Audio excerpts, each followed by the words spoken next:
네, 2021 에듀테크 코리아 포럼 이제 C트랙을 시작하도록 하겠습니다. 여러분 잘 쉬고 오셨죠? 이번 트랙은요, 한국교육학술정보원 캐리스에서 기획한 학습 분석 표준 세션이 되겠습니다. 작년부터 이 코로나19는 사회 각 분야 전반에 걸쳐서 큰 영향을 끼쳤습니다. 교육 현장 역시 예외는 아니었는데요. 초유의 교육 중단 사태와 이를 막기 위해서 각계는 다양한 방안을 모색해 왔습니다. 원격 교육을 그 대안으로 제시했는데요. 원격 교육 기반 디지털 교육 생태계 조성을 위해서는 다양한 학습 도구의 유기적인 연계, 또 맞춤형 학습 지원이 필수적이라고 할 수 있습니다. 그래서 본 세션에서는 초, 중등과 고등교육 분야에서 원격 교육 중심의 디지털 교육 생태계 구축을 위해서 나아가야 할 방향, 그리고 또 관련 기술의 구체적인 적용 사례에 대해서 살펴보도록 하겠습니다. 트랙 C1부터 시작할 텐데요. 앞서 말씀드린 것처럼 초, 중등 교육 분야에서의 통합 학습 플랫폼과 이를 위한 학습 분석 표준에 대해서 살펴보도록 하겠습니다. 초중등 교육 분야에서는 원격 교육을 교육 현장에 적용하기 위해서 대규모 학습 인프라 증설, LMS 개선 등과 같은 다양한 노력을 해오고 있는데요. 이번 시간에서는 전통적인 원격 교육의 개념과 또 현재 원격 교육의 차이점에 대해서 살펴보고 미래 교육 환경 구축을 위한 통합 학습 플랫폼이 추구해 나가야 할 지향점, 이를 위한 학습 분석 표준의 동향에 대해서 논의해 주실 두 분의 전문가를 모셨습니다. 비대면 시대 표준의 중요성, 국내외 에듀테크 표준화 방향에 대해서 캐리스 교육서비스본부 변태준 본부장님, 그리고 센트럴 플로리다 대학교 샬롯 존스 로버츠 교육 디자인님이 오늘 발표를 준비해 주셨습니다. 자, 첫 번째 발표 벌써 준비하고 계시는데요. 캐리스 교육서비스본부 변태준 본부장님께서 원격 교육 경험에 기반한 교육 플랫폼 구축 방향이라는 주제로 발표를 해주시겠습니다. 오늘 연사분들 소개를 해드릴게요. 변태준 본부장님은요, 고등학교 교사를 시작으로 교육계에서 일을 하고 계시고요. 2000년 이후에는 한국교육학술정보원에서 교육정보와 관련된 업무를 수행하고 계십니다. 고등학교 교과서 심의위원, 교육정보 분야 표준개발위원, 교원 능력개발평가, 컨설팅위원 등의 경험을 갖고 계시고 또한 이 이러닝 콘텐츠 개발, 품질 관리, 디지털 교과서, 온라인 교과서, 학습 플랫폼 구축 등에 관심을 갖고 계십니다. 인적자원 개발과 컴퓨터 교육을 전공한 경험을 살려서 최근에는 학습자를 지원하는 통합 플랫폼 구축에도 많은 관심을 갖고 계십니다. 다양한 분야에서 정말 많은 경험을 갖고 계실 텐데요. 자, 발표가 너무나 기대가 됩니다. 변태준 본부장님, 발표 부탁드리겠습니다. 네, 안녕하세요. 한국교육학술정보원 변태준입니다. 지금 사회자께서 말씀 주셨듯이 제가 오늘 말씀드릴 내용은요, 원격 교육이라고 하는, 작년에 굉장히 이슈였죠. 이 원격 교육이라고 하는 것이 우리에게 남긴 함의와 앞으로 이거를 더 발전시켜 나가는 방향을 어떻게 잡으면 좋겠는지 그 부분에 대해서 말씀을 드리도록 하겠습니다. 내용은요, 첫 번째로는 작년하고 재작년, 금년도죠. 작년하고 금년도 진행되었던 현장의 원격 모습이 어떤 모습이었는지, 그리고 지금 현재 그 원격 교육을 지원하기 위한 플랫폼들이 어떤 모습을 갖고 있는지, 그러면 이 플랫폼들이 앞으로 어떻게 더 구축되어 나가야 되는지, 과제들은 무엇이 있는지에 대해서 좀 말씀을 드려볼 거고요.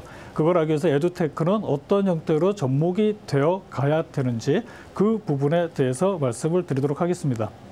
2020년에서 21년 현장의 원격 교육을 이렇게 우리가 생각을 해보면요, 모든 분들이 공감을 하실 겁니다. 거대한 도전이었다라고 생각을 합니다. 상상하지 못했던 일이 벌어졌었고요. 교육이 슬뻔한 위기에 처했었고, 그거를 극복해 나가기 위해서 우리는 굉장히 많은 노력들을 했었었고, 그 중심에 원격 교육이 있었다라고 생각합니다. 기관이라든지 국가 아니면 단위학교 선생님들 모두 다 함께 어려움을 헤쳐나갔던 도전이었다라고 생각을 합니다.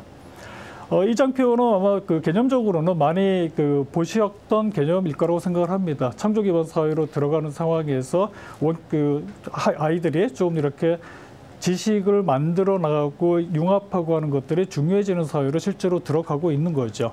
한국 같은 경우에는 이 사람 중심의 미래지능형 교육 환경을 구축하고자 하는 것을 준비로 과거에 5개 단계에 걸쳐서 차근차근 이 목적을 이루기 위한 준비를 해왔었습니다.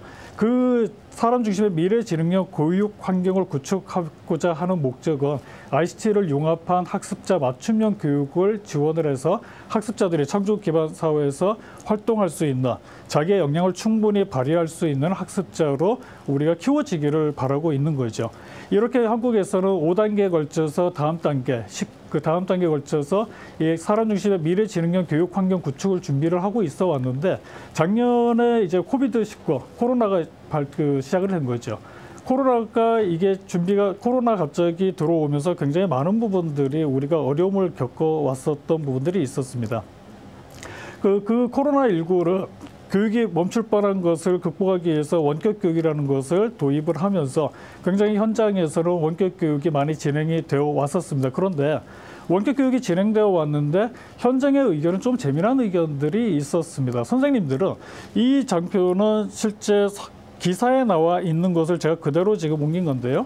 시간대별로 선생님들이 하는 일들이 쭉 적혀 있습니다. 9시에 출근해서 11시까지 뭐를 하고 굉장히 분단위로 정신없이 바쁘게 선생님들은 움직이고 있는데 학부모들은 이게 원격 수업이냐라고 하는 물음표를 갖는 부분들이 있었습니다. 왜 그런 일들이 벌어졌을까? 이게 작년하고 금년도에 진행이 되었던 원격 수업에 대한 우리가 다시 한번 생각을 해봐야 될 점을 가르쳐주고 있는 것이 아닌가라고 생각을 합니다.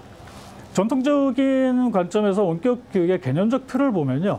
같은 장소, 같은 시간, 다른 시간에 따라서 원격 교육을 우리가 전통적인 교육, 대면 교육이다, 아니면 동시적 원격 교육이다, 아니면 미디어 센터를 이용해서 하는 교육이다, 이렇게 해석을 하기도 합니다. 그런데 작년, 금년도에 진행되었던 현장에서 진행되었던 원격 교육을 이 프레임셋 안에 놓고 해석을 하려면 굉장히 어려운 부분들이 있습니다.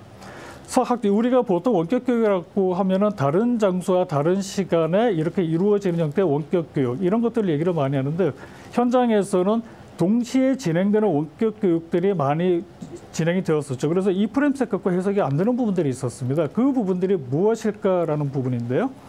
우리가 원격 교육을 전통적 개념에서 프레임셋으로 해석을 할 때 작년과 올해 같은 경우에는 우리가 가지고 있는 원격 교육이라는 개념보다는 실제로 어떻게 보면은 위기를 극복하기 위한 위기 대응형 교육이 원격 교육의 모습으로 구현되었다라고 생각을 합니다. 그래서 실시간 원격 교육하고 비실시간 원격 교육이 쭉 진행되어 나오는데 조금 전에 말씀드렸던 전통적인 프레임셋 안에서의 원격 교육이 아닌 부분들이 실제로 어디서 차이가 나는지를 제가 말씀을 드리려고 하는 건데요. 그 차이가 가장 나는 부분이 저는 이 부분이라고 생각을 합니다. 우리가 원격 교육이라고 접근을 하고 있지만은 실제로 현장 수업과 연계라고 하는 부분이 과거의 원격 교육 프레임에서는 미처 캐치를 하지 못했던 부분이 아닌가라고 생각을 합니다. 현장 수업과 연계가 된다는 건 뭘까요? 현장 수업과 연계가 된다는 건 결국은 학습자가 학교에서 교육을 받는 모습이 원격 교육으로 구현되어 나오기를 기대를 하고 있다라는 부분이죠. 이거는 실제적으로 데이터를 가지고 제가 조금 이따 보여드릴 텐데요. 데이터를 가지고 보면 이러한 모습들이 굉장히 많이 원격 교육 상황에서 위기 대응 원격 교육 상황에서 등장을 했었습니다. 이 부분이 우리가 가지고 있는 전통적인 원격 교육의 그리고 지금 현재 위기 대응형 원격 교육과 차이가 나는 부분이라고 생각을 합니다. 실제 이것도 그 기사에서 제가 가지고 온 건데요. 원격 교육이 처음에 도입되고 나서 선생님들은 굉장히 당황을 했었습니다. 이걸 어떻게 해야 될지도 모르겠고. 그래서 우선은 급한 대로 데이터를 찾아가지고 제공하는 형태로 갔다가 콘텐츠를 좀 더 자세한 걸 찾기 시작을 했고 어느 순간부터인가 선생님들이 콘텐츠를 제작하는 단계까지 자연스럽게 넘어오는 상황이 실제로 현장에서는 벌어지기도 했었습니다. 주말에 접속하는 현황인데요. 이 데이터는 뭐냐면은 주말에 원격 교육 플랫폼에 접속하는 패턴입니다. 오른쪽 장표에 있는 오른쪽에 있는 그 데이터를 보시면요. 21시에서 22시로 굉장히 접속자가 많이 늘어나는 것을 볼 수가 있습니다. 적어서 선생님들이 주말 일요일 저녁에 다음 날의 수업 준비를 위해서 접속해서 원격 교육을 준비하고 있는 상황이다. 즉 조금 전에 말씀드렸던 학교 현장에서 이루어지는 원격 교육이 원활하기 위해서 선생님들의 롤이 처음에는 찾아서 제공하는 형태에서 찾아서 만드는 과정까지 바뀌게 되면서 주말을 통해서 다음 날 하는 원격 교육을 위한 준비로 실제로 가는 모습들을 우리는 현장에서 확인할 수가 있었습니다. 또 하나의 데이터인데요. 제일 오른쪽 끝에 보는 44.4%로 되어 있는 것이 실제로 선생님들이 제공하는 컨텐츠 형태와 관련된 내용들입니다. 선생님들이 처음에는 단순히 URL이나 아니면 간단한 컨텐츠들을 찾아가지고 제공하다가 43.4%로 제일 많이 올라가 있는 저 부분이 동영상 컨텐츠를 제작해서 제공하는 비율입니다. 그러니까 밑에 보시면 5월 달부터 11월 달까지 시간이 쭉 흘러가고 있는데요. 처음에는 동영상을 제공하거나 이런 것들이 그렇게 많지 않았었는데 나중에는 선생님들이 찾아서 동영상을 제공하는 단계까지, 처음에는 찾았고 나중에는 제작까지 가는 단계를 거치면서 선생님들이 수업에 활용을 하고 있다라는 부분을 확인할 수가 있습니다. 평일 접속 현황도 보면 이 장표 같은 경우에 굉장히 제가 조금 전에 말씀드렸던 현장과 연계가 되는 원격 교육을 가장 극명하게 보여주는 장표라고 저는 생각을 하는데요. 왼쪽의 장표는 작년도에 진행이 되었던 원격 수업에서 플랫폼을 이용했던 패턴입니다. 이 패턴을 가만히 보면은 9시에서 10시, 11시 사이에 이렇게 많이 붙습니다. 많이 붙고 쭉 떨어지는 패턴인데요. 오른쪽 패턴을 보면은 9시에서 10시 정도에 쭉 많이 올라왔다가 떨어졌다가 바로 밑으로 계속 내려가는 것이 아니고 또 다시 올라가기 시작을 합니다. 저게 무엇일까? 저게 정확하게 한국에서 교육과정에서 움직이는 학교 시종 시간과 거의 유사하게 맞아떨어지고 있습니다. 저 얘기는 무엇이냐면요. 실제로 원격 교육이 우리가 과거에 프레임셋 가지고 해석할 때 다른 시간, 다른 장소로 접근을 했었었는데 현장과 접목되는 원격 교육이라는 개념이 들어가면서 실제로 원격 교육 플랫폼을 이용하는 패턴도 현장의 학교 수업과 거의 같은 패턴을 보이고 있더라라는 얘기가 되는 거죠. 여기에서 굉장히 우리는 많은 것들을 얻을 수 있다고 또 많은 것들을 생각해야 된다고 생각을 합니다. 이제는 우리가 원격 교육을 바라볼 때 과거의 다른 시간, 다른 장소의 조합으로서 접근하는 것이 아니고 학교 현장의 교육 환경과 접목되는 형태로서 원격 교육을 바라봐야 될 시점이 되었다라고 생각을 합니다. 지금 이제 여기는 우리 지금 한국에서 지원을 하고 있는 각종 원격 교육 플랫폼들인데요. 이 원격 교육 플랫폼들을 가지고 진행을 했었고 실제로 원격 교육 경험을 우리가 계속 가져왔었고 원격 교육 내용과 방법이 계속해서 개발이 되고 버전업이 되고 있습니다. 그럼 그 다음은 어떤 단계로 갈 것인가? 그거에 대한 고민을 이제는 시작을 해야 되는 거죠. 처음에 말씀드렸던 원격 교육이 아니라 교육 정보 단계에서 다음 단계 우리가 이루고자 했던 것은 사람 중심의 미래지능형 교육 환경을 구축하는 것을 우리가 원하고 있었었는데 지금까지 경험을 가지고 사람 중심의 미래지능형 교육 환경 구축하기 위해서는 무엇이 필요할까라는 부분에 우리는 주목해야 된다고 하고 저는 그 부분을 전체적으로 엮어낼 수 있는 플랫폼이 필요하다라고 생각을 합니다. 이제 원격 교육과 관련해서 또 현장에서 비판을 한번 살펴보면요. 이건 아마 여기 참여하시는 분들도 다 같이 공감을 하실 거라고 생각합니다. 기사에서 나왔던 거를 그대로 발췌를 했고요. 첫 번째 이슈, 원격 교육은 평균을 지향하고 있더라. 과거의 원격 교육들은. 두 번째 이슈는 원격 교육을 해야 되는데 수업에 쓰이는 프로그램이 무엇인지 모르겠다. 너무나 많더라라는 이야기죠. 결국 이거에 따라서 어떤 문제가 생기냐. 사람 중심의 맞춤형으로 우리가 미래를 생각하고 있는데 원격 교육이라는 것이 평균을 지향하고 있기 때문에 학습자 특성에 맞는 교육을 하는 것이 어렵다라는 얘기죠. 그리고 원격 교육을 체계적으로 지원하기 위한 툴이나 이런 것들을 사용하는 것이 한계가 있더라. 그럼 이런 것들을 해결하기 위한 방법이 무엇이 필요하지? 라는 부분이 제가 조금 이따 말씀드리는 플랫폼과 연계되는 부분이라고 생각을 합니다. 통합교육 플랫폼이라고 제가 일단은 말씀을 드리고 있는데요. 조금 전에 말씀드렸던 평균을 지향한다는 거, 그리고 뭐가 뭔지 잘 모르겠다는 거, 이 부분을 해결을 해줘서 서비스 간 연계를 통하고 학습자가 서비스의 각각의 특징들을 자기가 잘 활용할 수 있는 체계를 필요하게 되는 상황이 되었고 이것들을 지원해 줄 수 있는 플랫폼이 필요한 상황이 되었다. 그것이 바로 통합교육 플랫폼 구축이 필요한 것이 아닌가라는 생각을 합니다. 그러니까 과거 지금까지 우리가 원격 교육이라고 하는 개념에서 시작을 해서 다른 장소, 다른 시간으로만 쭉 접근해 왔다가 코로나19 사태를 보니까 원격 교육이 실제로 구현되어 나오는 모습은 이상적인 모습도 있지만 현장과 접목되는 부분에서 굉장한 파워를 갖고 있구나. 그 현장과 접목되는 부분에서 파워를 가진 것을 발전시켜 나가야 되는데 그 부분을 보니 지금까지는 원격 교육이 굉장히 평균화된 형태의 중간을 지향하는 형태의 교육이 이루어졌었고 맞춤형이 어려웠었고 그리고 이용자 측면에서는 너무나 많은 정보들이 있기 때문에 이게 정제돼서 제공이 되지 않았구나. 이런 것들을 해결하기 위해서는 새로운 접근 방법으로 여러 개의 플랫폼 개념이 아니고 이 플랫폼들을 아울러 줄 수 있는 전체적인 통합된 플랫폼 이런 것들이 필요하다라고 생각을 합니다. 그거를 일단은 제가 통합교육 플랫폼이라고 이름을 호칭을 하겠습니다. 통합교육 플랫폼이 제가 지금까지 말씀드렸던 방향성을 어떻게 가지고 가야 될 거고 그 통합교육 플랫폼이 제대로 작동하기 위해서는 어떠한 과제를 해결을 해야 되고 그리고 그걸 하기 위해서 에듀테크는 무엇을 담당해야 되는지에 대해서 말씀을 드려보고자 합니다. 통합교육 플랫폼의 개념 아닌데요. 이거로 보시면 교육 클라우드를 기반으로 해서 학습 데이터가 유통이 되고 콘텐츠, LMS, 도구가 유통이 되고 공급자와 사용자가 하나의 아이디 패스워드를 가지고 통합 로그인 체제를 구축을 해서 여러 개 서비스를 동시에 활용할 수 있는 형태의 그림을 생각을 하고 있습니다. 그거를 저희는 통합교육 플랫폼, K-에듀 통합 플랫폼이라는 개념으로 지금 접근을 하고 있고요. 실제로 이것을 구축하기 위한 ISP까지를 지금 완료를 시켜놓은 상태입니다. 조금 전에 보여드린 장표는 이 전체적인 플랫폼에 대한 개념을 말씀드린 거고 이거는 세부 아닙니다. 실제로 저기를 보시면은 데이터가 분석이 되고 데이터가 활용되는 모습들을 쭉 전체 흐름으로 제가 제시를 해드렸습니다. 나중에 이거는 이제 다운로드를 받으시거나 자료들을 보시면서 한번 자세히 보시는 것도 괜찮지 않을까라고 생각을 합니다. 이러한 플랫폼이 그러면은 지금까지 배경과 필요에 대해서 쭉 말씀드렸는데 결국 원하는 게 무엇이니 무엇을 원하는 건데 이러한 플랫폼을 통해서 말씀을 드리면은 첫 번째는 현장과 접목되는 원격 교육을 지원할 수 있는 온라인을 지원할 수 있는 수업 환경 구축이 첫 번째 목적이라고 생각을 합니다. 두 번째로는요.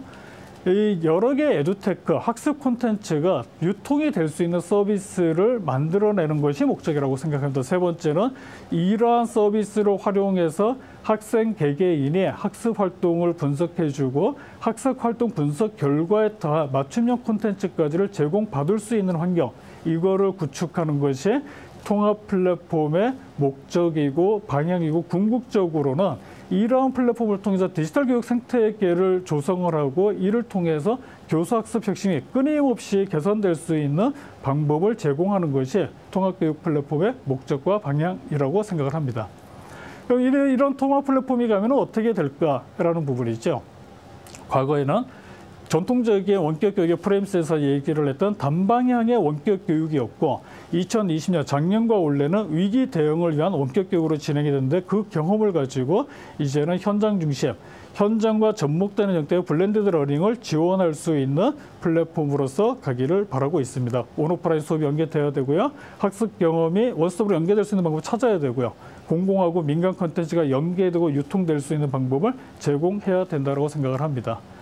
그러면 이 플랫폼이 구축되기 위해서는 어떠한 과제를 해결해야 되는데 이게 굉장히 고민스러운 부분이죠. 첫 번째는요.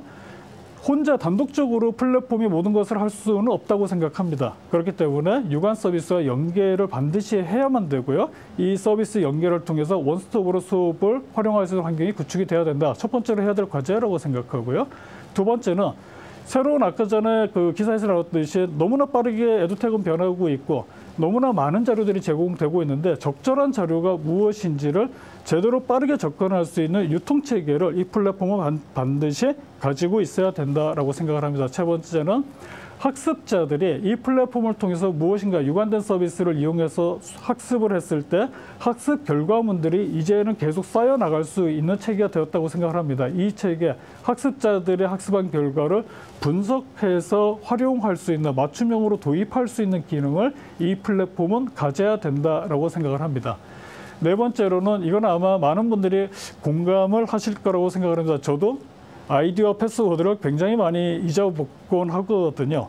그럼 이러한 형태의 서비스를 할 때는 우리가 활용돼야 되는 굉장히 많은 다양한 서비스들이 있습니다. 학습자들이 이용해야 되는 다양한 서비스들이 있는데 이러한 서비스들을 하나의 아이디와 패스워드로 접근할 수 있는 체제, 싱글 사인온이라고 하죠. 이런 통합 인증 체계를 이 플랫폼은 반드시 가지고 있어야지만 학습자들의 편의성을 높일 수 있다. 그리고 선생님들이 이거를 활용할 수 있는 편의성을 높일 수 있다라고 생각합니다. 굉장히 중요한 부분이라고 생각을 합니다. 그리고 데이터 관리 체제를 이제 클라우드 기반으로 제대로 구축을 해야 되는 거고요. 클라우드 기반이 아니면은 단위 물리적으로 조그만하게 이렇게 하고 하면은 위기 상황이 왔을 때 대응하기가 굉장히 어렵습니다. 전년도에 한국에서는 작년과 올해 경험을 했을 때 클라우드 기반에서 원격 교육 LMS, 공공 LMS를 운영을 했기 때문에 위기 대응이 가능했다라고 봅니다.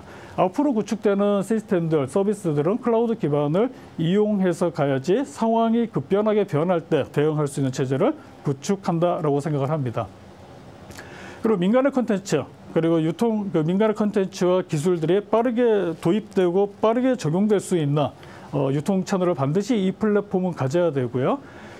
그러면 이런 가져야 되는 것들, 과제들을 통해서 그럼 이 플랫폼이 앞으로는 어떤 형태의 역할을 가지고 가게 될 것인가에 대한 부분들입니다. 첫 번째는 이 플랫폼은 미래 교육 환경을 지원하는 역할을 가져가야 될 거고요.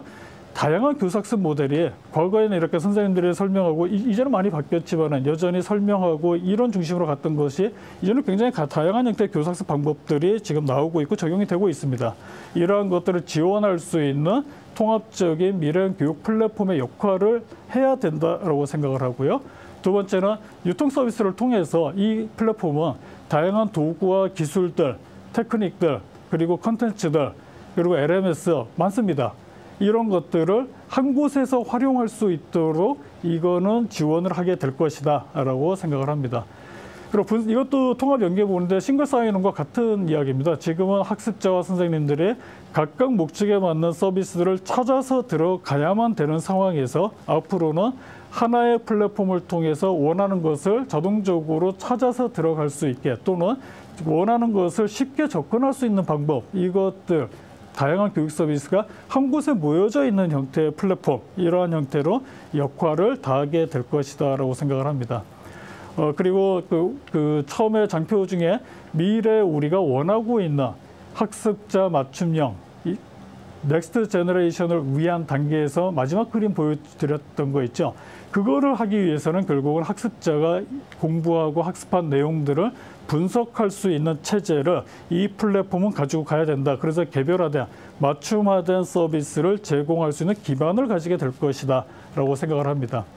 그럼 이러한 형태의 플랫폼이 도입이 되면 뭐가 바뀌는 건데? 라는 부분인 거죠. 공통적으로 봤을 때는 원스톱으로 다양한 교사학습 모델을 지원하는 것이 가능할 거라고 보고요. 통합 인증을 통해서 로그인이 불편한 부분을 해결할 수 있을 거라고 생각합니다. 그리고 민간하고 공공 서비스가 연계 통합돼서 수업에 필요한 서비스를 여기서 찾고 하는 것이 아니고 하나에서 찾을 수 있는 형태로 가게 될 것이다. 선생님 입장에서는 유관 서비스와 연계가 되면은 굉장히 쉽게 서비스를 이용할 수 있는 체계가 될 것이고 이와 관련해서 수업을 준비하는 업무들이 경감될 수 있을 거라고 생각을 합니다. 그리고 학교 입장에서는 많은 에듀테크 기술들, 컨텐츠들을 공유하고 구입해야 되는 이런 프로세스가 굉장히 단순화될 거라고 생각하고요. 학생 입장에서는 내가 학습한 결과가 차근차근 쌓이고 이게 분석돼서 나에게 다시 또 피드백되는 체제를 통해서 맞춤형 학습을 지원받을 수 있는 방법을 찾게 될 것이다 라고 생각을 합니다. 그럼 이러한 형태의 플랫폼을 제가 이렇게 말씀을 드리고 있는데 이상적으로 접근하는 것이냐 궁금하실 겁니다. 실제로 이상적으로 접근을 처음에는 시작을 했었습니다. 그런데 실제로 그러한 것들을 분석을 하고 저희가 적용을 하다 보니 이거는 가능성이 있다라고 생각을 했던 거고요. 한국에서는 실제로 이 플랫폼을 구축하기 위한 준비를 진행을 하고 있습니다. 지금 현재 이 플랫폼 구축을 위한 ISP가 지금 완료가 되어 있는 상태고요. 청사진을 그렸습니다. 제가 간략히 말씀을 드렸지만은 이 세부적인 내용까지 어떻게 구축할 것이고 어떻게 접근할 것인가에 대한 청사진이 준비가 되어 있고 그거를 차근차근 지금 진행을 해 나가고 있습니다. 그런데 이 플랫폼이 말씀은 이렇게 드렸지만은 성공하기 위해서 반드시 에듀테크가 같이 접목돼야 되는 키가 있다고 생각을 합니다. 첫 번째는요. 이거는 이제 에듀테크가 같이 접목돼야 되는 아주 중요한 요소들이라고 생각하는데요. 첫 번째로 제일 중요한 것 중에 첫 번째, SSO가 기술적으로 완전히 구현이 되어야 된다고 생각을 합니다. 이 SSO가 기술적으로 구현이 되지 않으면은 편의성 측면이 굉장히 떨어지게 될 것이고 그러면 사용자로부터 외면받는 체제가 될 수가 있을 것이다. 그렇기 때문에 사용자가 편하게 활용하기 위해서는 이 통합 플랫폼을 통해서 많은 서비스들이 하나의 교육 SSL을 통해서 싱글로 들어갈 수 있는 하나의 아이디 패스워드를 가지고 전부 다 이용할 수 있는 체제가 반드시 구축이 돼야 된다. 에듀테크는 이 부분 반드시 해결을 해야 된다라고 생각합니다. 두 번째, 우리는 굉장히 많은 그 정보 분류 체계를 가지고 있습니다. 이 정보 분류 체계가 A라는 서비스에서는 이런 형태, 다른 형태를 정보 체계 분류 체계를 갖고 있고 B라는 서비스는 다른 거를 가지고 있고 이런 것들이 하나의 교사학습 과정과 연계될 수 있는 메타 정보로 통일된 형태의 표준이 반드시 필요하다라고 생각을 합니다. 저게 되어야지만 학습자들이 학습 분석을 하고 데이터를 떨어뜨린 데이터를 어떻게 해석할 것이고 이런 것들에 대한 기술들, 이것들이 전부 다 저 바탕 위에서 가능하다라고 생각을 합니다. 그래서 에듀테크 쪽에서는 저 메타 체계를 어떻게 표준화시킬 것이냐에 대한 고민을 해야 된다라고 생각합니다. 세 번째는요. 여러 서비스들을 이용할 수 있는 체제로 구축해야 된다라고 말씀을 드렸습니다. 그런데 이게 실제로 접근을 해보면요. 간단한 이야기가 아닙니다. A라는 서비스에서 B라는 서비스로 연동이 될 때 어떤 기술 체계를 가지고 표준을 가지고 연동시킬 것이냐. 지금 굉장히 많은 표준 체계가 나오지만은 이 표준 체계가 이제는 적용 단계에 들어가서 접목시킬 수 있는 실제적인 표준 체계가 구현이 되어야 된다고 생각합니다. 기술 체계의 표준이라고 생각했는데요. 이 부분이 나중에는 통합되는 플랫폼에서 적용되는 모습을 상상을 해봅니다. A라는 서비스에 있는 LMS 기능과 B라는 서비스에 있는 화상 기능이 접목돼서 필요한 것을 새로운 형태의 서비스로 받는 생각을 해보죠. 그럼 이게 되기 위해서는 개념적으로 그냥 하면 될까? 가능하겠죠. 새로 구축하면 될 겁니다. 두 개의 서비스를 통합하면 될 겁니다. 그런데 우리는 이 새로운 거를 언제나 필요할 때마다 서비스로 구축하고 만들고 하는 것은 굉장히 시간이 많이 걸리는 작업이고 굉장히 고난이도의 작업이 될 겁니다. 그럼 이걸 어떻게 접근해야 되는데 A라는 서비스의 이 기능과 B라는 서비스의 이 기능이 바로 접목될 수 있는 기술체계 표준을 가지고 있다면은 그런 것들이 훨씬 수월하게 가능할 것이라고 생각합니다. 그렇기 때문에 에듀테크에서는 제 다음 트랙에서 한번 LTI 얘기를 다루는 걸로 제가 알고 있는데요. 이 기술체계 표준에 대해서 굉장히 많은 고민을 하고 같이 협업을 해서 맞춰 나가야 된다고 생각합니다. 네 번째는요. 이 에듀테크 생태계 그리고 이런 플랫폼이 성공하기 위해서 또 하나 중요한 요소, 새로운 기술이 만들어지고 새로운 콘텐츠가 개발이 되었습니다. 문제는 현장에서 원격 교육이 과거와 지금의 모습이 다르다는 것 가장 다른 포인트가 저는 현장과의 접목이라는 말씀을 드렸습니다. 이 현장에서 이 에듀테크, 이 기술, 이 콘텐츠가 어떻게 받아들여지는지를 테스트를 할 수 있는 상시 테스트 베드가 필요하다라고 생각을 합니다. 콘텐츠를 개발하는 기업에서는 콘텐츠를 만듭니다. 그리고 사용성 테스트를 합니다. 대부분 이제 소규모로 준비가 되어 있는 그 전문가들을 대상으로 사용성 테스트를 하고 뭐 많게는 수십 명, 수백 명, 적게 몇 명 정도의 학생 또는 교사, 학부모를 대상으로 테스트를 합니다. 그런데 우리가 그 작년과 올해 원격 교육을 해가면서 그 경험해 오면서 저 테스트라는 개념이 이제는 동시에 아주 많은 사람들이 동시에 점검을 해야 되는 상황들을 많이 보고 있습니다. 그렇기 때문에 이러한 기술들이 제대로 현장에서 꼽혀 가려면은 그냥 단순히 그 조그마한 랩에서 하는 테스트 수준이 아니고 필드에서 할 수 있는 테스트 베드를 갖고 있어야 된다고 생각을 합니다. 그래서 에듀테크 생태계가 이런 플랫폼을 통해서 에듀테크 생태계가 조성되기 위해서는 지금 말씀드린 네 가지 기술적 요소에서 에듀테크적인 요소에서는요. 첫 번째 아주 기술적인 부분이죠. SSO 돼야 된다고 생각하고요. 두 번째는 이 기술들을 체계화시킬 수 있는 메타 체계 표준이 있어야 된다고 생각하고요. 세 번째는 이 기술들 간에 서로 융합이 이루어질 수 있는 기술 체계 표준이 필요하고요. 이러한 표준을 가지고 생성된 콘텐츠 기술들이 테스트해 볼 수 있는 베드가 반드시 필요하다라고 생각을 합니다. 우리가 코로나 이후 포스트 코로나라는 이야기를 많이 합니다. 가만 또 이 말을 생각을 해봅니다. 이제는 누구나 그 얘기를 용어로 쓰고 있죠. 포스트 코로나. 정확하게는 포스트 코로나라는 얘기는 시간에 대한 개념이라고 저는 생각을 합니다. 코로나 이후에는 무엇을 할 것인가? 방향성이 지금 결여가 되어 있다고 생각을 하는 거죠. 코로나 이후에 무엇을 할 것인가가 아니고 코로나와 함께 또는 뭐 코로나 이후가 되겠죠. 그 다음에 코로나 이후에 가야 될 교육의 방향에 대한 키워드를 여기 오늘 참여하신 많은 분들이 같이 좀 고민하면서 우리가 앞으로 미래 교육을 위해서 어떻게 접근하면 좋겠는지 이거에 대해서 같이 공유하고 논의했으면 좋겠다는 생각을 하면서 제 발제는 마치도록 하겠습니다. 감사합니다. 네. 본부장님 발표 잘 들었습니다. 원격 교육 경험을 통해서 의미 있는 시사점들을 저희는 많이 얻었습니다. 여러 가지 사항들 한번 다시 짚어주셨고요. 에듀테크 역할이 왜 중요한지, 어떤 것을 선행해야 할지 그런 과제들에 대해서도 이야기를 폭넓게 해주신 것 같습니다. 잠시 후에 Q&A 시간에 다시 한번 모셔서 말씀 나누겠습니다. 자, 다음 발표자 바로 소개를 해드리도록 하겠습니다. 미국 센트럴 플로리다 대학교의 샬로 존스 로버츠 교육 디자이너님께서 발표를 준비하고 계시는데요. Getting an Advantage in Instructional Design이라는 주제로 발표를 준비해 주셨습니다. 샬로 존스 로버츠 교육 디자이너님께서는요, 현재 University of Central Florida의 LTI 센터를 통해서 IMS 글로벌 교육 컨소시엄의 파트너로 활동을 하고 계십니다. 또한 양질의 교육 문화를 창설하고 또 다양한 가상 세미나를 주최하는 등 다양한 활동에 참여를 하고 또 교육학 박사학위 과정을 통해서 온라인 교육의 인격적 요소와 또 온라인 교육이 가져올 수 있는 불안감과 같은 그 어려움에 집중해서 연구를 하고 계시다고 합니다. 샬로 존스 로버츠 디자이너님 바로 연결해 보겠습니다. 안녕하세요. Hello. Wonderful. Thank you so much for that fantastic introduction. And it's wonderful to see you all. 여러분 안녕하십니까? I really got a lot out of that last presentation. 방금 전에 진행된 발표에서 많은 또 인사이트를 얻었습니다.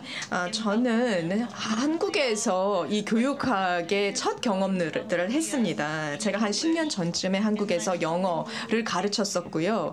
그리고 나서 이제 기술의 교육 부문에 대한 활용 등을 중심으로 연구도 하고 일을 해왔습니다. 그래서 우리가 LMS를 어떻게 잘 활용할 것인가에 대해서 계속 정보를 축적해 가고 있고 그래서 또 저희가 이러한 기술을 훨씬 더 이 LMS 상에 잘 활용하고 통합하는 것에 대해서 발표를 드릴까 합니다.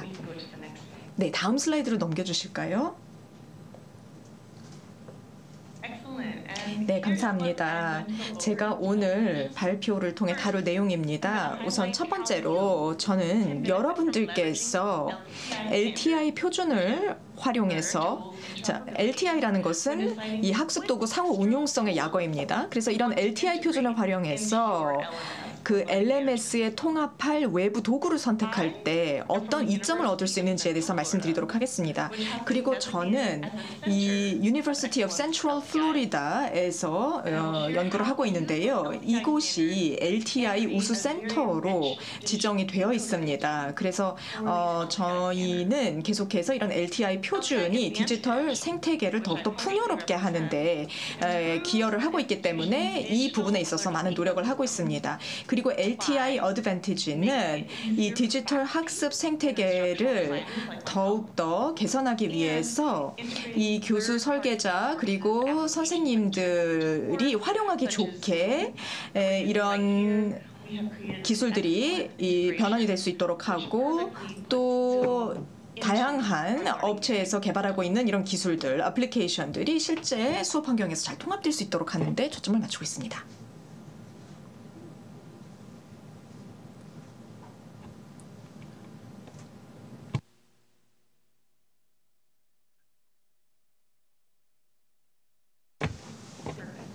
네, 감사합니다. 그러면 제 소개를 잠깐 드리면요. 저는 센트럴 플로리다 대학교에서 교수 설계자로 일하고 있습니다. 그리고 제가 한국을 비롯해서 이제 여러 곳에서 실제로 교육을 한 적도 있고요.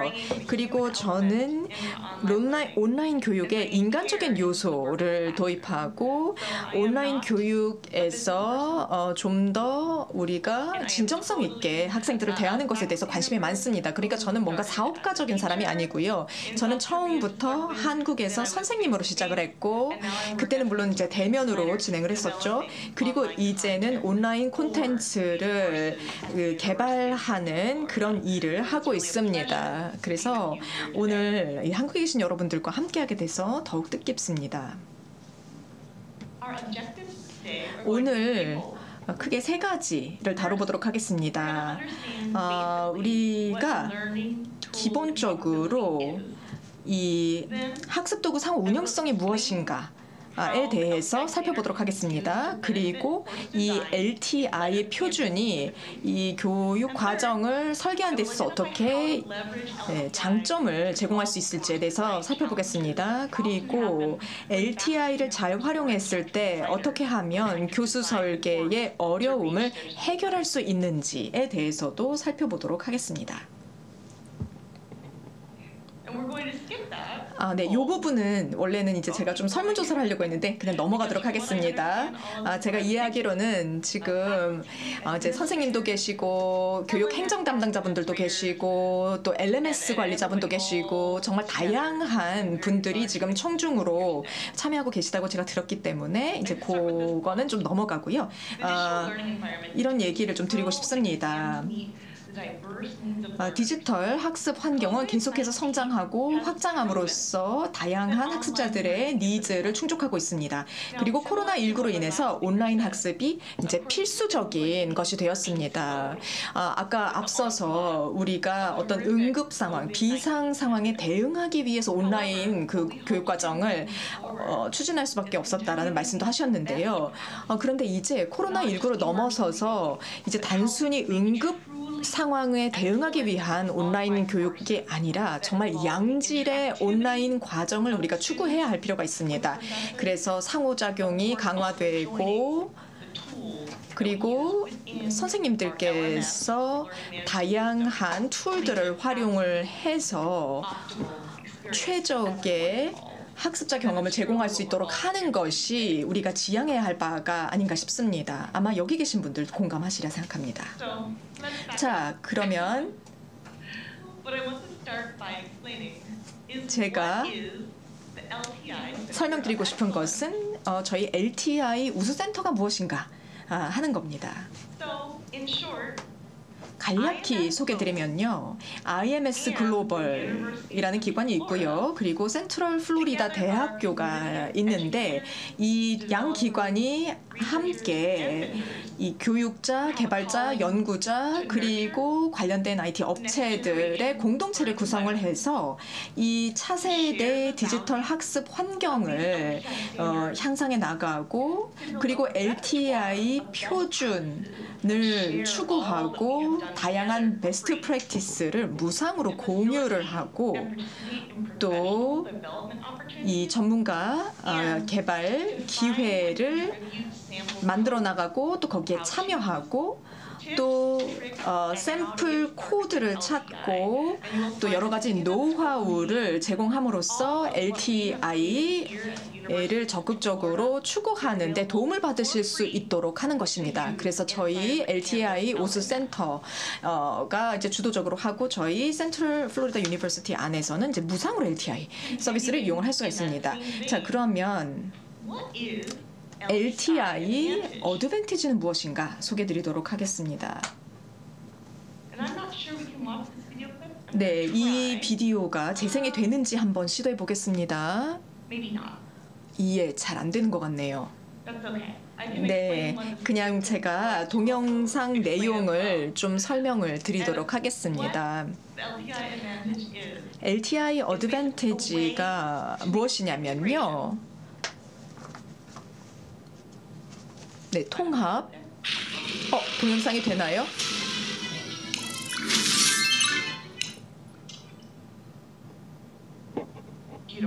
네, 좋습니다.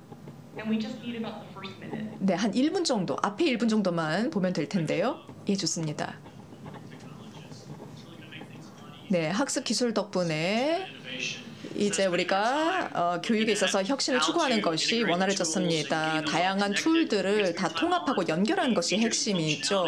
다양한 이 도구들의 기능들을 우리가 잘 활용하는 것이 필요한데요. 그것을 통해서 학습의 질을 향상시키는 것이 우리의 목표입니다. 교수 설계자들 입장에서는 이 LTI가 굉장히 유용할 것입니다. 그러니까 여러 가지 교육 자료들을 이 도구에서 저 도구로 옮기는데 많은 시간을 소비하시다가 이제는 훨씬 더 시간을 절감하시면서 보다 일관되게 다양한 기술들을 원활하게 활용하실 수 있게 될 겁니다. 그러니까 많은 경우 선생님들께서 새로운 기술을 배우시는데 많은 시간을 들이기 어려우시잖아요. 그런데 이제 LTI 표준을 통해서 다양한 기능들을 훨씬 더 원활하게 쉽게 활용하실 수가 있습니다. 네, 저희 대학교에서는 LTI 도구들을 활용을 해서 우리 역량 기반의 교육 프로그램들을 운영하는데 이용하고 있습니다. 데이터를 안전하게 교환하기도 좋고요. 그리고 데이터를 여러 곳으로 이동시키고 전송시키는 것이 원활합니다. LTI 표준이 이런 것들을 훨씬 더 효율적으로 해줄 것이고 최신의 기술, 최신의 툴이 표준화된 방식으로 활용이 될 수 있게 해줄 것이기 때문에 좀 더 안전하게 데이터를 전송할 수 있다는 점이 매력적인 것 같습니다. 그리고 사실 저희가 다양한 곳에 다양한 데이터를 각각 저장하고 있는 경우가 많습니다. 근데 이제 가장 편안한 곳에 데이터를 모아놓고 쉽게 액세스할 수 있을 거고요. 그러면서 그런 시간들을 학생들에게 더 할애할 수 있을 것입니다. 네, 좋습니다. 이제 거기서 동영상은 멈추면 될 것 같습니다. 예, 감사합니다. 네, 그러면 저희 센트럴 플로리다 대학교와 그리고 IMS 글로벌이 하고 있는 협력에 대해서 말씀드리면 이 캔버스 LMS 시스템을 중심으로 저희가 노력을 하고 있습니다. 하버드, 오하이오 주립대학교, 버클리 등등 아주 유명한 명문 대학교들이 이 LMS 사용하고 있는 LMS 중에 대표적인 것입니다. 그러니까 일단 대학교 차원에서 이런 통합을 하게 될 것입니다. 그래서 이제 주로 캔버스를 기반으로 해서 통합을 하게 될 텐데요. 목표는 원활하게 전환이 돼서 아주 이음새가 느껴지지 않을 정도로 매끄럽게 LMS 상에서 모든 것이 이용될 수 있도록 하는 것, 그것이 바로 우리가 지향하는 목표입니다. 네, 그러면 센트럴 플로리다 대학교, 제가 속해 있는 곳인데요. 이곳에 대해서 좀 소개를 드리겠습니다. 플로리다 올란도인데 지금 현재 새벽 3시쯤입니다. 아주 이른 새벽 시간이죠. 현재 저희 대학교에는 전통적인 의미에서의 학생 수가 이제 7만 명이 좀 넘습니다. 온라인 상에서 교육을 받는 학생들은 약 4만 명 정도 됩니다. 그렇지만 센트럴 플로리다 대학교에는 다양한 방식으로 또 원격으로 교육이 이루어지고 있습니다. 그러니까 완전히 온라인만 하는 경우, 그게 이제 W자로 지금 표시되어 있고요. 그 다음에 이제 블렌디드 형태로 대면과 비대면이 섞여서 가는 것, 이것을 저희가 이제 대문자 M으로 지금 표시를 해놨습니다. 그리고 RA라는 약어도 쓰고 있는데요. 이것은 일종의 이제 동영상 중심의 그런 교과 과정이 되겠고요. 그 다음에 V 라고 써 있는 것은 완전히 라이브 스트리밍 위주로 되는 그 교과 과정을 말합니다. 그래서 저희 대학교는 온라인 교육에 있어서 아주 선구자였습니다. 그래서 1990년대 초반부터 이미 다양한 온라인 교육을 진행해 왔습니다. 그러니까 팬데믹이 발발을 했을 때 사실 저희는 많이 준비가 되어 있는 상황이었죠. 그리고 전체적인 온라인 과정을 이용하고 있는 그런 학생들 수는 58,666명입니다. 그러니까 엄청나게 많은 학생들이 이런 온라인 과정들을 수강을 하고 있고 IMS 글로벌과 이제 캔버스 LMS를 활용을 하고 있는 것입니다.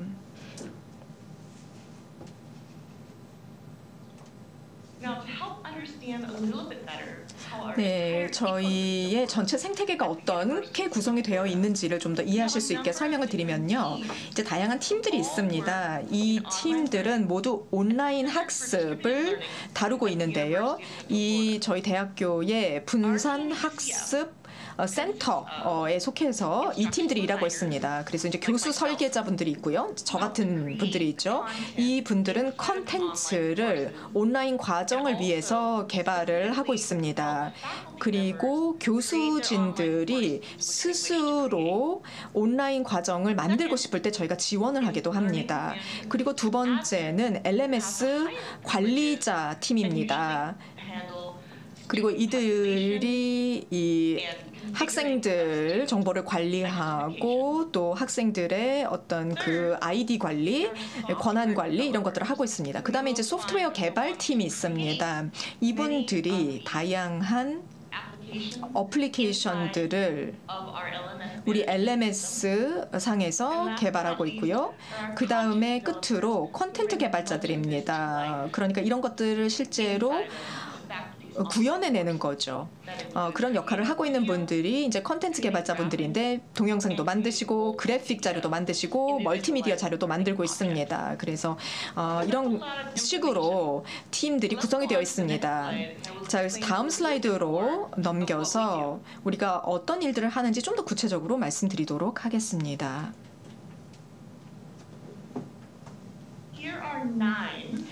여기 보시면 9개의 저희가 자체적으로 개발한 LTI들이 나와 있습니다. 이게 전부는 아닙니다. 일부만 선별한 것입니다. 근데 저희가 이렇게 학습자들을 위한 툴들을 이 대학교에서 자체적으로 개발했습니다. 그러니까 교수진들이 어떤 니즈를 말씀을 하십니다. 그러면 소프트웨어 개발자들이 일종의 오픈소스 앱을 만듭니다. 그리고 나중에 제가 관련된 링크를 제공해 드릴 테니까 여러분들도 활용하실 수 있습니다. 끝으로 이것을 우리 캔버스 LMS 상에 또 연결을 합니다. 그래서 이제 디자인이라고 써 있는 열 바로 아래 첫 번째가 You Do It 이라고 써 있습니다. 그러니까 UDOIT인데요. 이것은 이제 접근성 확인 앱입니다. 우리의 캔버스 LMS 상에서 모든 학생들이 동등한 접근성을 우리 온라인 과정에 대해서 가질 수 있도록 확인해주는 그런 앱이라고 보시면 되겠습니다. 그러니까 예를 들어 시각장애 학생들이라든가 또는 청각장애 학생이라든가 또 기타 여러 가지 장애를 가지고 있어서 온라인 과정에 대한 접근성을 가지기 어려운 그런 학생들을 돕기 위한 것이죠. 그래서 You Do It은 종합적으로 모든 과정들에 대해서 캔버스 LMS 상에 있는 모든 교육 과정에 대해서 그런 접근성 여부를 확인을 합니다. 그 다음에 액션 아이콘이라고 나와 있습니다. 지금 책 모양으로 되어 있는 부분이 있죠. 이것은 우리의 액션 아이콘 중에 하나를 제가 지금 거기다가 올려놓은 것입니다. 우리의 LMS 상에 굉장히 쉽게 클릭할 수 있게 만들어놨습니다. 교수님들이 맞춤화된 액션 아이콘들을 활용하실 수 있게 해놨고 그렇게 함으로써 학생들이 좀 더 관심을 가지고 다양한 컨텐츠를 접할 수 있도록 하고 있습니다. 그리고 즉각적으로 컨텐츠를 최적화하는 데도 이 액션 아이콘을 쓰실 수가 있습니다. 그리고 가장 아래쪽에 템플레터라고 되어 있습니다. 이 템플레터 툴 안에는 완벽한 실러버스의 사본을 만들어 줄 수 있게 되어 있습니다. 그래서 우리 대학교의 교수님들께서는 어떤 단어를 사용을 할지 좀 주저하실 때가 있습니다. 그러니까 적절한 단어를 이제 선택할 때 어려움을 겪으실 때가 있어요. 그래서 이 템플레터 툴은 완벽한 그런 템플릿 양식을 제공해 드리고 있습니다. 그 다음에 중간에 보면은 다양한 과제를 LMS 상에서 만들어 가지고 올리는 데 활용될 수 있는 툴들인데요. 첫 번째는 프록터 헙입니다. 이것은 역시 오픈소스이고요. 카메라 이미지를 통해서 학생들이 시험 볼 때 감독을 할 수 있도록 하는 것입니다. 그러니까 학생들이 시험을 보고 있을 때 3초마다 한 번씩 사진 촬영이 이루어집니다. 그러면 일단 이거 학생의 신원을 확인할 수 있고요. 그래서 컨닝하는 것을 막고 실제로 시험을 보고 있는 그 학생이 정말 그 시험을 봐야 되는 학생이 맞는지 확인하는 역할을 합니다. 그래서 혹시 학생들이 시험에 컨닝할까 봐 걱정되신다면 프록터 허브 활용해 보시면 좋겠습니다. 그다음에 중간에 퀴즈 익스텐션이라고 되어 있습니다. 이것은 장애우들에게도 도움이 되고요. 그래서 좀 추가적인 시간을 들여서 공부를 해야 되는 학생들에게 도움이 됩니다. 그리고 이제 팬데믹으로 인해서 학생들의 불안증이 또 좀 증가한 것을 볼 수가 있습니다. 그래서 이제 뭐 퀴즈를 본다거나 할 때 이런 불안감 때문에 좀 더 시간이 많이 필요한 경우가 있어서 저희가 이제 퀴즈 익스텐션이라는 기능을 통해서 그것을 지원하고 있고요. 그 다음에 due date changer라고 되어 있습니다. 그러니까 그 기한을 수정하는 기능인데요.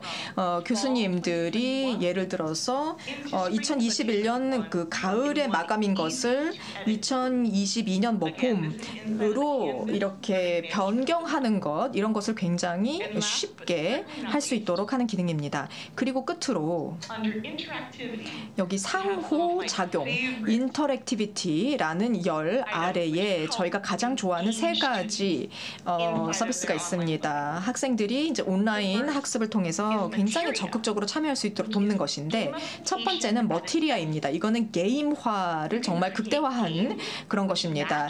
게임을 만들어서 실제로 가르치고자 하는 개념의 학습을 도울 수도 있고요. 퍼즐도 만들 수 있고요. 정말 다양한 학생들이 참여하기 좋아할 만한 게임들을 만들어서 온라인 과정에 반영할 수 있습니다. 그래서 학생들이 내용을 여러분들께서 직접 강의하면서 리뷰 안 해줘도 스스로 잘 배울 수 있도록 해줍니다. 그 다음에 이제 중간에 보시면은 오보조보라는 아주 이상한 단어가 써 있습니다. 사실 저희가 만든 단어인데요. 아주 고유한 학습 단위라고 생각하시면 되겠는데, 이 오보조보는 캔버스 LMS 상에서 아주 이음새가 느껴지지 않을 정도로 매끄럽게 모든 걸 연결을 해줍니다. 그래서 퀴즈도 쉽게 만들고 컨텐츠도 만들고 또 이것이 자동적으로 전송도 되고, 이미 학생이 이것을 잘 이해를 했다면 바로 다음 단원으로 쉽게 넘어갈 수 있도록 해줍니다. 그래서 오보조보는 만약에 학생들의 어떤 성취도가 굉장히 다르다거나 또는 선행 지식이 굉장히 다를 때 이제 훨씬 더 앞서서 진도를 뺄 수 있는 학생들과 좀 더 시간이 많이 필요한 학생들에게 이제 차별화된 맞춤화된 그런 학습을 제공하는 데 유용합니다. 그다음에 가장 마지막으로 이 여론조사 기능이 있습니다. 아까 제가 그 기능을 쓰려고 했었는데요. 이 조사 기능, 이 설문조사 기능은 캔버스나 여러분 각자의 그런 LMS 상에 이 통합해서 쓰실 수가 있습니다. 이 설문조사 기능은 그 LMS 페이지상에서 클릭을 해서 학생들이 읽고 있는 내용에 몰입될 수 있도록 하고, 이 학생들이 정말 내용을 이해했는지 확인하는 데도 이용할 수 있습니다. 그러니까 학생들이 뭘 이해했고 뭘 이해 못했는지 선생님들이 파악하실 때도 이 여론조사 기능을, 설문조사 기능을 활용하실 수가 있습니다. 다시 말씀드리지만 저희 대학교에서 자체 개발한 LTI 중에서 9개만 선별적으로 오늘 소개드린 겁니다. 전부 다 오픈소스 이기 때문에 여러분들께서 활용을 하실 수가 있습니다.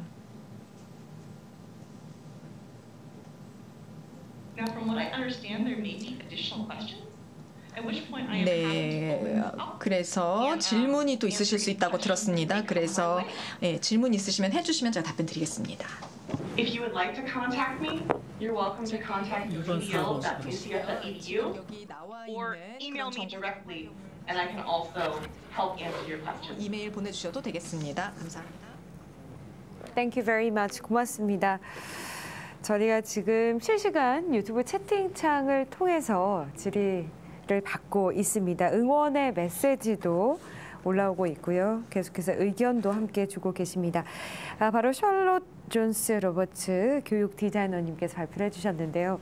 질문이 바로 올라와서 바로 소개를 해드리도록 하겠습니다. 은영킴님께서 샬롯 교수님께 질문을 주셨습니다. 학습 분석에서 빅데이터를 활용한다고 하셨는데요.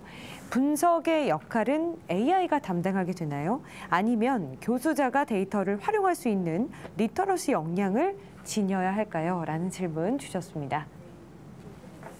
샬롯 교수님.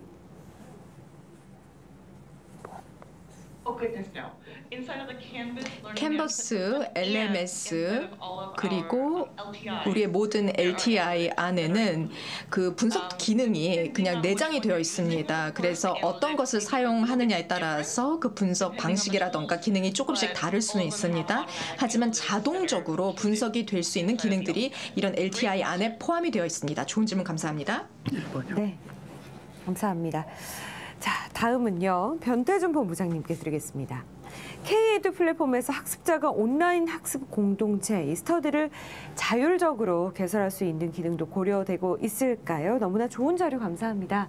이렇게 권현지님께서 질문을 주셨네요. 예, 좋은 의견 감사드리고요. 커뮤니티 기능 같은 경우에는 제공을 해야 된다, 하지 말아야 된다, 이거에 대한 문제가 아니라고 생각합니다. 학생들이 서로 협업할 수 있는 공간은 당연히 제공이 돼야 되는 거고요. 그 모습 중에 하나가 커뮤니티가 되겠죠. 지금 저희들이 또 하나 준비를 하고 있는 것은 커뮤니티는 당연히 가야 될 부분이라고 생각을 하고요. 그리고 학습자들과 특히 선생님들이 사용하시는 교수학습 요소 자료들, 이러한 자료들이 전체적으로 좀 관리가 되고 언제나 편하게 이용할 수 있는 드라이브 형태, 그런 것도 지금 준비를 하고 있습니다. 실제적으로 구축되어 나가는 단계에서 현장에 계시는 많은 분들의 의견을 담아서 구현이 되어 나가게 될 겁니다. 하지만 이 플랫폼이 궁극적으로는 학습자들이 스스로 학습하고 선생님이 지원해 줄 수 있는 모든 테크닉적인 요소들, 콘텐츠들, 이런 것들이 자유롭게 유통되는 체계를 꿈꾸고 있기 때문에 말씀 주신 형태의 내용들은 준비가 될 거라고 저는 보고 있습니다. 네. 굉장히 어려우면서도 이렇게 허를 찌르는 질문들을 많이 주셔서 여쭤봐도 될지 모르겠습니다. 하지만 양정수님께서요, 변태준 본부장님께 원격 중심 디지털 교육이 아직도 개인의 인프라 구축에 따라 불평등이 발생한다는 문제에 대한 이 근본적인 개선이 있어야 할 것으로 생각이 됩니다. 사각지대 학생들에 대한 교육청, 이 정부에 대한 예를 들면 통합 플랫폼 구축이라든지 인프라 지원, 이런 것에는 어떤 것이 있을까요? 라는 질문입니다. 아마 이 부분은 제가 바로 정확한 답변 드는 것이 한계가 있는 부분이 있는데요. 네. 하지만 제가 알고 있는 수준에서 말씀을 드리면은 인프라 관련해서 학생들이 사용할 수 있는 디바이스들, 이런 것들이 보급되는 사업이 계속 진행이 되고 있고요. 학교 인프라들도 구축되어 있는 것들이 실제 속도가 조금 느리다든지 접속이 좀 원활하지 않는 부분들을 개선하기 위한 작업이 아주 많이 진행이 되고 있다. 그래서 이러한 형태 플랫폼이 현장에서 쓰이게 되는 시점에 가서는 그런 부분들은 많은 부분이 해결될 거라고 저는 믿고 있습니다. 그리고 또 하나가 저희들이 이러한 형태의 플랫폼 또는 한국교육학술정보원에서 하는 많은 서비스들이 현장에서 적용되는 단계에서는 디바이스 차이에 의해서 어떤 학생들은 이제 아주 고급 사양의 디바이스를 갖고 있을 수 있고, 어떤 학생들은 조금 성능이 떨어지는 디바이스를 갖고 있을 수도 있습니다. 그러한 디바이스의 차이에 의해서 서비스의 차이가 발생하지 않도록 저희들은 이제 프로그램을 튜닝하고 컨텐츠를 튜닝하고 하는 작업들을 하고 있습니다. 그래서 이런 주신 의견은 아주 좋으신 의견이라고 생각하고요.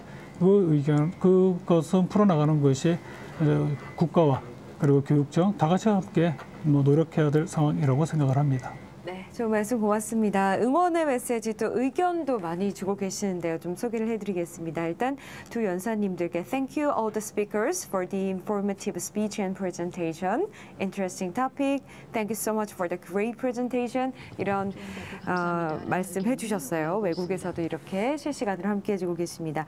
샬롯 교수님께 감사하다는 말씀을 굉장히 많이 주셨는데요. 양정수님께서는 양질의 온라인 교육을 추구하고 또 상호작용을 추구해 학교에서 다양한 툴을 사용해 학습자에게 최적의 경험을 제공해야 한다는 말씀에 정말 공감합니다.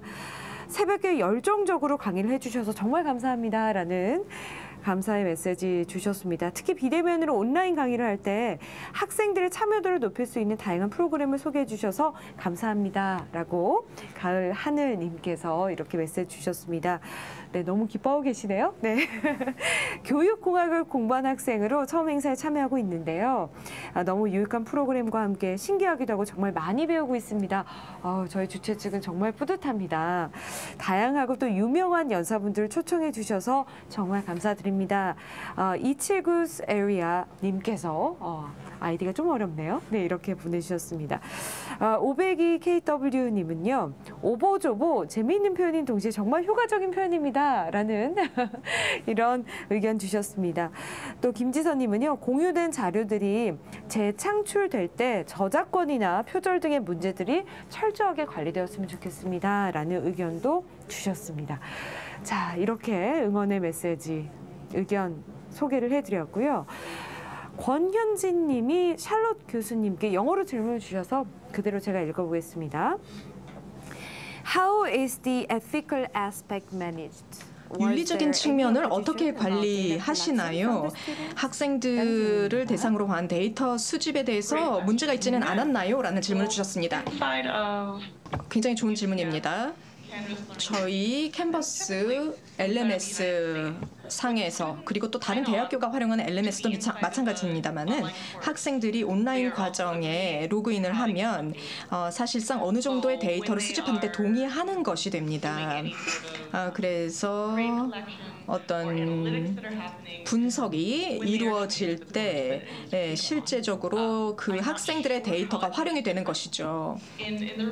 그게 이제 한국에서는 어떤 상황인지 모르겠습니다만 일반적으로 이 고등교육기관에서 온라인 과정에 들어오게 되면 이제 그 데이터를 활용한다라는 게 어느 정도 동의된 상황이라고 봅니다.